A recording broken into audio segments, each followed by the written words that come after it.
Cool. For everyone joining, we are so excited to have Karina Khalife Mas on today. She graduated in the class of 2001, Yeah. now the president and diamond concierge of her own company called the Bloomfield Hills Diamond Club, correct? Yeah. The Diamond Club of Bloomfield Hills. That's right. Okay, cool. So we are just going to learn all about what Karina's up to today since graduating from Country Day. Okay. Let's just take it back where it all began. We'll get started. Back when? A little bit about upper school you. What activities were you involved in? What sports did you play? What kinds of things were you interested in? Stuff like that. Okay.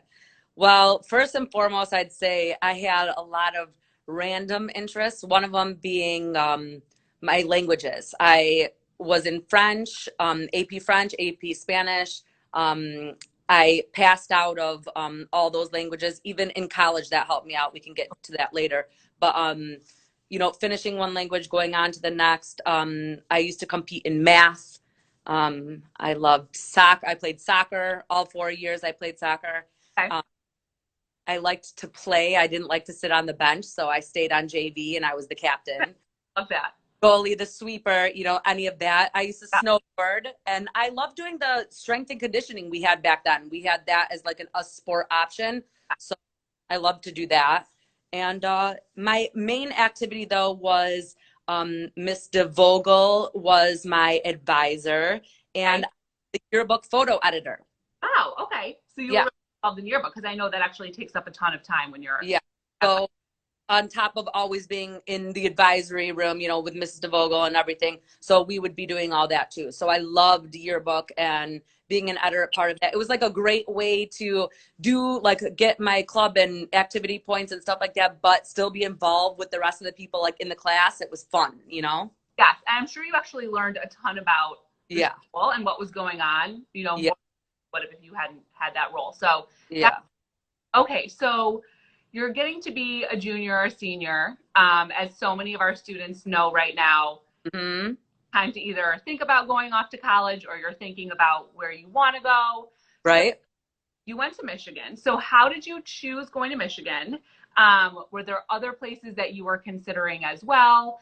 And for any Country Day senior who actually is going off to a big state school, do you have suggestions for how students make those big environments seem small? Yes, totally. Okay, so I did want to go to Boston, to BC. I got in there. I was happy. I wanted to go there. However, I distinctly remember, even though it was like 20 years ago, I distinctly remember our college fair that we had at Country Day. Okay. At MSU and U of M and all of them, were right there. And honestly, just because of all the AP classes I had taken and everything, I got in immediately. Like they sent me my packet for U of M like in the first week. And Okay. what I wanted to go into, I was going, entering pre-law, and I mean, U of M had an amazing, program that it didn't really seem worth it to go out of state to come back, for U of M law. And so many of my Country Day friends were going to U of M and MSU. Actually, I married my high school sweetheart, also went to Country Day, Ephraim Matt. And so he was at MSU. He came home from Boston and went to MSU. So I was happy. I'm a homebody, not a homebody, but I'm very involved with my family.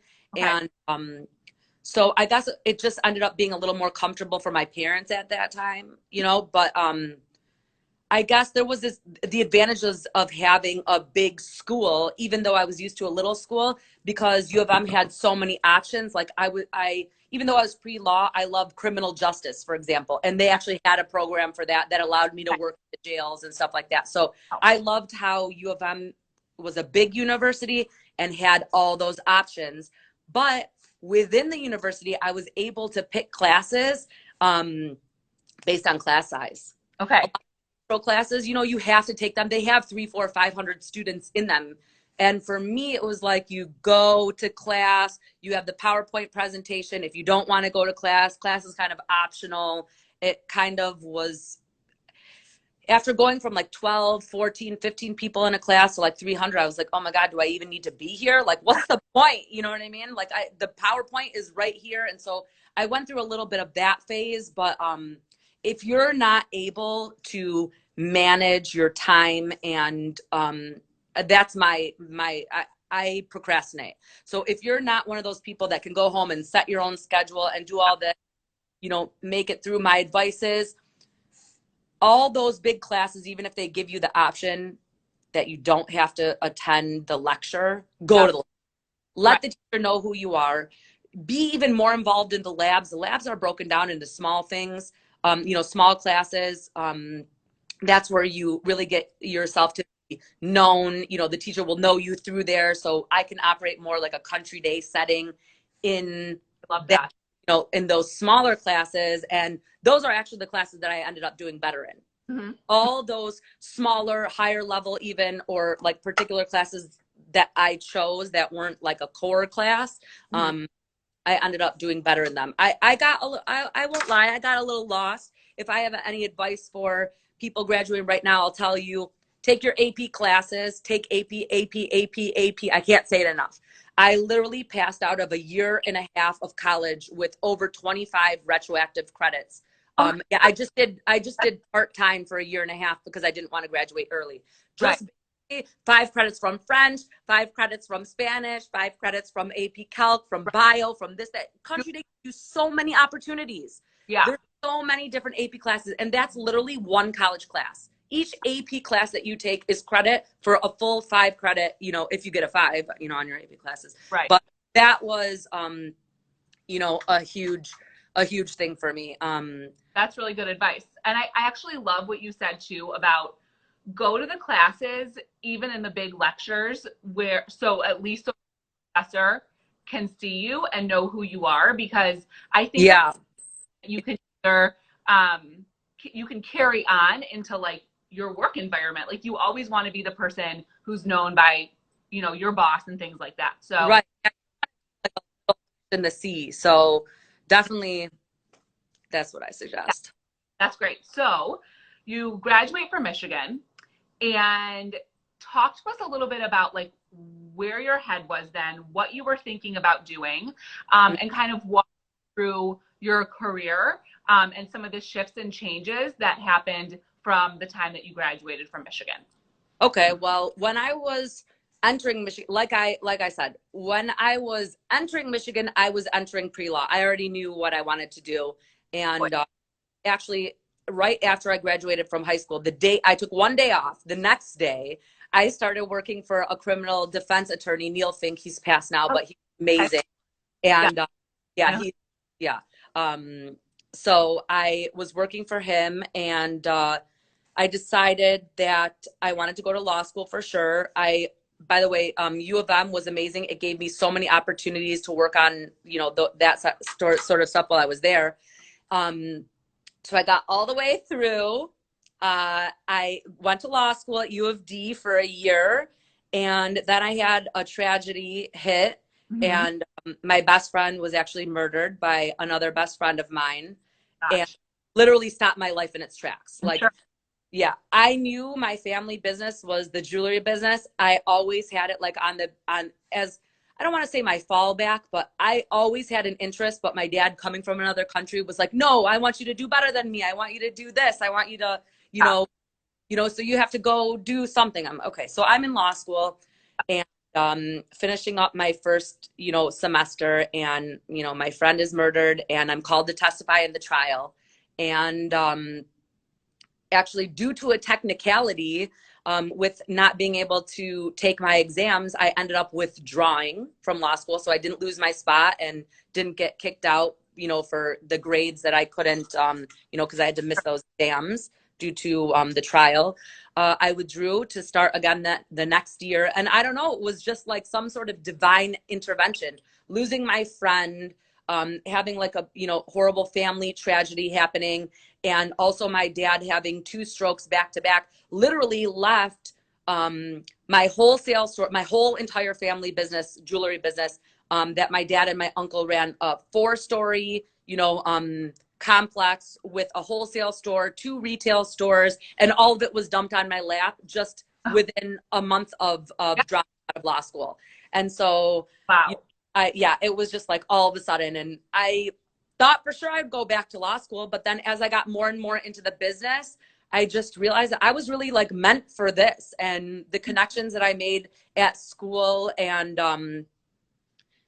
I just feel like I can navigate this area and grow. And honestly, a lot of the people from Country Day, I mean, we're still, all my friends are best friends from Country Day. Yeah. And their wives or husbands, whoever they've married, we've all kind of grown together at this point. So here I am, not in law school anymore. I changed my mind. That was probably one of the most difficult decisions I've ever had to make in my life, was go to the school, the dean, my parents, and be like, look, I can't do this. I had a lot of problems, when I lost my friends. And I had to take care of myself, you know, and like I said, for various reasons, I ended up staying in that position, which I'm very thankful for now. But if you're stuck in a spot in your life, even so young, like, I had just spent all this time getting into law school. I had just taken my LSAT. I got a tutor to do even better. I mean, I wanted the program. I was in it. I mean, I spent a lot of money, and then it was like right there, right in the middle of it. I saw my whole future in front of my face, and I was like, okay, do I go this way or do I go this way? And I almost didn't have the courage to, I honestly, I almost didn't. I probably would have gotten, I considered getting kicked out so I didn't have to face like my family and everything. But, looking back on it now, sure, I understand, but I am so glad that I made this decision to stay in this business, because it's allowed me so many more opportunities. Owning my own business has been a blessing. Yes. And I'm so excited to hear more about like what that experience has been like for you. But I want to just reiterate like what you are saying, because I think it's so important that, I mean, I think as young people, you grow up and you imagine that you have this linear path in front of you. Yeah. You think you're going to have it all planned out. And, if you just take certain steps, you'll do that. And sometimes that happens, but also sometimes it doesn't. And it throws you for a complete loop, and you have to kind of figure out how to give an adjust course. So I really appreciate you telling us that story, because I think it's so valuable. Yeah. So you do own your own business now, and that's exciting and challenging. So can you share with us what it's like to be a business owner, specifically a female business owner, and kind of how you've navigated that? And for anybody who's interested in maybe starting their own business in the future, especially, the women and girls in our audience, what suggestions would you have? I have one main thing to say, and I know you probably hear it all the time. It's kind of cliche to say, but stay true to yourself. Mm-hmm. Because honestly, there's so many people out there that you find trying to do the exact same thing as you, that if you don't make yourself stick out, like obviously from this interview, I'm sure whoever's watching can tell, like I'm loud, I'm very energetic, you know what I mean? So that makes me stick out. People used to tell me, okay, quiet down, be like this or do this or do that. Yeah, but then people remember me this way, like, hey, that girl that we talked to, that diamond girl. Yeah, they don't even remember my name, but they remember my personality. Mm-hmm. So as much as the business is important, people are coming for the personality of the person. There's 1,000 jewelry stores right here. Why are you going to come to me? Because you want to deal with me, because you like me, you like my personality. You see that I'm honest, that I'm going to take care of you. You're going to support me, because 99% of the other jewelers are men. They're all men. Everyone in this business is men. If I could give you a whole episode just on like things that I've, gone through. Oh yeah. A jewelry show where there's 10,000 men in one room, and, me and 3 other ladies are in the room, and I walk up and say, yeah, that's 43 points and I need $362 for that. And have the people be like, oh, so she's not stupid and she actually knows what she's talking about. Even though at that time I didn't even really have formal training. I literally learned from my dad. I stood by him, opened my mouth for 5 years. 5 years I watched him before I went to GIA and got my, diamond certificates and all that. Any people in your industry go to GIA to get that certification? Yeah, I feel like if you are interested specifically in the jewelry business, anybody can own a jewelry store, okay? You can go buy a jewelry store and own it. That doesn't really make you like a jeweler. You can be that's like more like retail. But if you want to be a jeweler in the jewelry business, know what you're talking about, how to modify things, make things, talk about things, specifically sell diamonds like I do. I concentrate on center stones. It you should have a further education. And you know what? Right. GIA, which is the Gemological Institute of America, the #1 most highly regarded diamond laboratory in the world. We're talking. So this is the standard by which diamonds are defined. So that's why I refer to them. They have made it so easy for people interested in jewelry to get even preliminary certificates that you can do in like a 3-month span. I think their intro to diamonds or gemology or whatever it is, it's a 3-month course. I believe it's like $150 or $200, just the intro course. Wow. So it's very accessible. If you're interested in it, you could do something like that. It's a very minimal investment. See how you pick up on the, the language, see how much you actually know, see if it interests you, get a good idea. Then within GIA, you can start branching off into these, smaller groups. Oh, I want to study rubies, or I want to study pearls, or I only love diamonds or platinum. Or, Like, then okay, that makes a lot of sense. That's you can narrow it down. You can concentrate. okay. You can go to school for being a gemologist and learning about certain things for years and years and years. I mean, the education is unending. Wow. My dad has been in this business. Well, I'm 5th generation jeweler. Okay. So my father actually was in engineering school. Actually, I didn't even think about that. His first year of engineering school in Lebanon, and he dropped out to take over his dad's business and move here. So yeah, I didn't even think about that. We dropped out at the same time. That is cool. Yeah. Wow. Yeah. Okay. So, Being a business owner, mhm.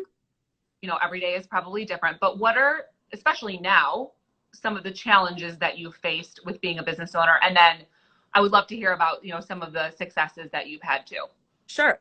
Okay. It has been tough, especially due to, if we're specifically talking about COVID and everything that's going on, right this second, it's been really tough, especially since I started my build out. I didn't really actually get open until December. Right. And so for me, I haven't really been able to get like loans or anything like that, but I have been relying on, like I said, my personality, Instagram, Yeah. Just trying to reach out on Instagram, text my friends, keep the store open, put a note on my door of the store. If anybody owns a business that's watching, I highly recommend change your message. I have my cell phone number, making yourself very accessible to people on like an individual basis. People love to deal with the owner of a store individually. So I also reached out to people and posted on Facebook and, all my platforms, saying like, if you have an upcoming purchase, and this could go for anyone, not just a jeweler. If you have an upcoming purchase that like at the time when we did this, it was, in March, I was thinking Mother's Day. Anyone looking for Mother's Day, considering to purchase in advance to help a small business, I'm offering this sort of discount for whatever, purchase in advance, help me. And so honestly, it has been like good people, lots of country day people, I will admit. That's great. Reaching out. I see some of them on here that have supported me specifically, watching right now. It's literally these people, these networks that we form from such an early age at Country Day that you end up, everybody goes up and down. Everybody who's successful has a down. You know what I mean? Yeah. So it's like at these times when people reach out to you to help you in the success, keep your success going, even though it's not the most successful at this time. Right. I just need to make it right now. And I'm making it and more, which is great.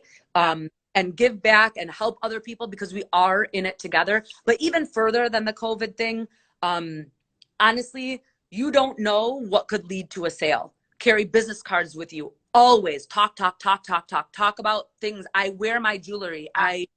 I comment on anything. If somebody's missing a stone in their ring, hey, bring that to me. Let me fix it for you for free. When I opened, actually, it's unheard of. For the first 2 months I was open, I did all repairs and watch batteries for free. Every single, and And as payment, I gave each customer, instead of taking money from them, I gave them 2 business cards to pass out to their friends for them to have free repairs. I gave out more free stuff, and I just got people coming and coming and coming to support that, because I'm not trying to nitpick on the small things. Look for a long-term business relationship. That's really my advice. That's leading me into the success part of what you're saying. Right. When you're down, you can be down. You're going to go back up. Stay true to yourself and keep going. Just don't stop. Really, you can go into a depression, whatever it is, get stuck and stagnant. Just keep going. Success will come. It's right on the other side. And it takes time. I mean, it takes time. Successful for me, honestly, is networking as much as possible. You'd be surprised in this day, if you go into a restaurant to support them, okay, Nara, for example, on 15 and Orchard. If you go to Nara to support them, the owner, Teddy, is going to call me and say, hey, I need some earrings for my daughter. You know what I mean? So if you want to support other people and you're, you know, I love the comments. Hi, Al, I love you so much. Anyway, if you support people around you, they're going to come back and support you. And that's honestly what I can say. You know, the expression, there's so many that come to mind, but since we're talking about success, let's say it this way. Who would buy a Cadillac if there was no one there to watch you drive by? You're going to be alone and successful then, right? Who wants to be alone and successful? No, you want to go out to dinner, enjoy your success, and bring your friends to you, even if they can't. Bring everybody to you. You never know, even if it's not a success that we can measure it by monetary means, these networking and friendships, people that might not have a dime in your pocket could bring you 10 customers, and they have, and they do. Yes. And I love that. And I love what you're saying. It's use your networks, hustle mentality, never miss an opportunity, which I think is just so important. And I think that advice is so key and great. And this kind of leads me into my last question. So wait, before you ask it, I have to just point out one thing for anybody watching. Did you notice how many times I said Country Day when I said networks? 20 years later, I graduated. I started when I was 9. I'm going to be 37 now. Okay. So I'm talking almost 30 years later. I still say Country Day because that's how relevant my Country Day connections are till right now. Absolutely. And I love that. Like every person that I've talked to, you know, not even only doing Instagram lives, but like, it's just so true. That theme is so prevalent across our whole work. We're so lucky to be able to still stay connected to one another, you know, even after we graduate. And it's obviously like a huge part of your business and the network you rely on. So sitting from where you are today and looking back at yourself in 12th grade, what advice would you give to 12th grade Karina about, you know, going through life, career, you know, whatever, or any student now too, who was about to graduate from Country Day? Okay. Going from a small, very strict school, I needed that strictness at Country Day.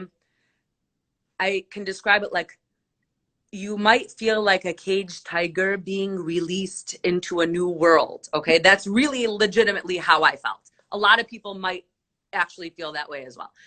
So it's easy to get lost, especially in time. 4 years seems like a lot of time. It's really not.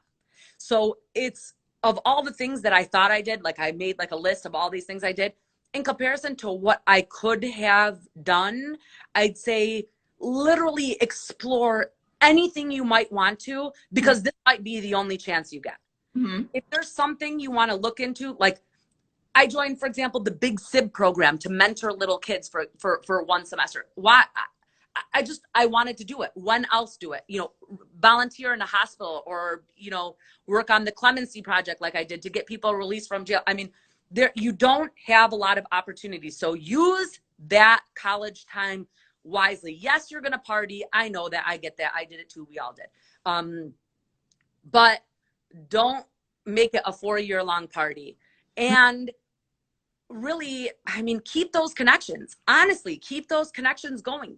So many people from Country Day are going to go with you to U of M, are going to graduate with you from U of M, are going to, you know, continue on with you into more. So I'd say that again, I can't stress the AP classes enough. I don't care if you're, I know you might be a senior. APs are coming right now, and you're like, I'm already in at school. I don't care, whatever it is. Get those AP credits. It's literally credits in your pocket. Yeah. Yep. So that for sure. And yeah, I mean, don't be afraid to switch courses. Yeah. Yeah, exactly. Lots of people do it. The longer you wait, the more time you miss out on. So if you have to declare later, I declared early as a freshman, but if you're not sure, don't declare your major. Go figure it out. You know what I mean? Some people don't even declare their major until they're seniors now. You know what I mean? So forget about the rigid guidelines that everyone says that you like need to do. And I wish I had explored more. I wish I had explored and done more things. Like looking back on all the things that were at my fingertips, I don't really think I realized how much was just right there. Yeah. You know what I mean? Yeah. Like unbelievable. So Karina, thank you so much. This was amazing. So fun. I absolutely loved our conversation. If me too. you want to check out your business, learn more about you, where can they find you once stores are opening again? And then how can people connect with you online? Okay. Well, my store's on Maple and Cranbrook. If you're probably in this area, you know, Maple and Cranbrook. I'm right next to the Cleaners and Phase One, Country Days, the Fredicongeles. I'm in the same complex as Mr. Alex Fredicongeles. Sante and Danny go with us.